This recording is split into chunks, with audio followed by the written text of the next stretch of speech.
Brian here with you. Welcome into my office. Let's now examine this early 19th century book, which is a gazetteer, and it's essentially a world atlas. It's 1803 London, and we see that it's by Pinkerton. The contents remain sound, clean, and tight. There is light to moderate scattered foxing and toning, although in my opinion I'd call this pretty light. The binding is beautiful but not perfect. The joints are cracked, as often seen on big thick reference books of this vintage. The binding is period style for the era, contrasting gilt Morocco title label here with gilt ruled bands, this swirled marbled boards. The edges of the text block at one point were, on the edges of the boards were gilt ruled like so. And let's now browse through it and look at the maps that are within. We begin with this large folding oblong map of the world in double hemispheres. And that map is spotted, and there are some misfold lines, but nothing offensive or severe.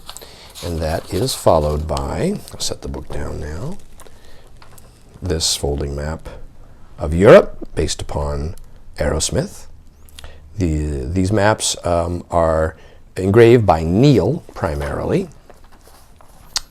and they're based on the cartography of Arrowsmith. And here we have the British Isles. Yes. And next one we'll come to is to be found right here. I may skip one inadvertently as I go through the book, but the book has been collated and all of the maps required are found within it. And so the next one here is Russia in Europe. I won't keep rotating the book either because I'll be turning the book back and forth constantly. Here is Spain and Portugal. And here we have Italy with Turkey in Europe.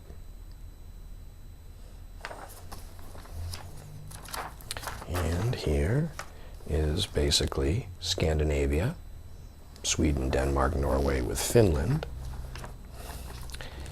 and followed by Germany. The contents would be fascinating to read. It's full of historical description as well as comments on the manners and customs of the inhabitants of the region or country, and some historical background and so on.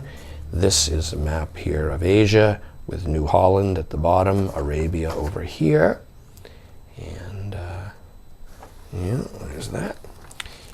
And next we come to the East Indies, from India across to Cambodia and the coast of southern China, Gulf of Siam and so on.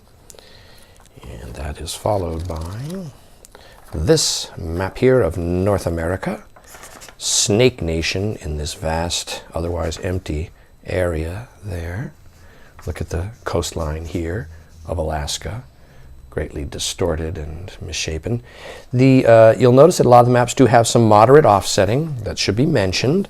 It's that sort of offsetting that is typically seen when maps are folded, engraved maps are folded into books like this, with part of the map facing a text page over time. That can happen. Here's a map of South America. Some of the maps are free of it, some of them display it. And here is a map of the continent of Africa, of course showing the apocryphal mountains of the Moon Range, cutting across here with all of the interior unknown still, to outsiders that is, and uncharted on modern maps like so. And at the rear, once we get past It's interesting because at the rear there is a section on the discoveries and conjectures concerning the central parts of Africa. Yeah, so this is what I was talking about, like the contents of the text here can be quite fascinating. Then there is this catalog of maps and books of voyages and travels that is available from the publisher, and this is quite extensive and quite interesting and would make for some very pleasing reading. Draw yourself up a list of all the things you'd like to order. Jeez, if only you had a time machine you could go back. My goodness, look at all this. And here's another single leaf with another further imprint information from the publisher. And that's how this book survives. And it is available now online from me, Brian DeMambro.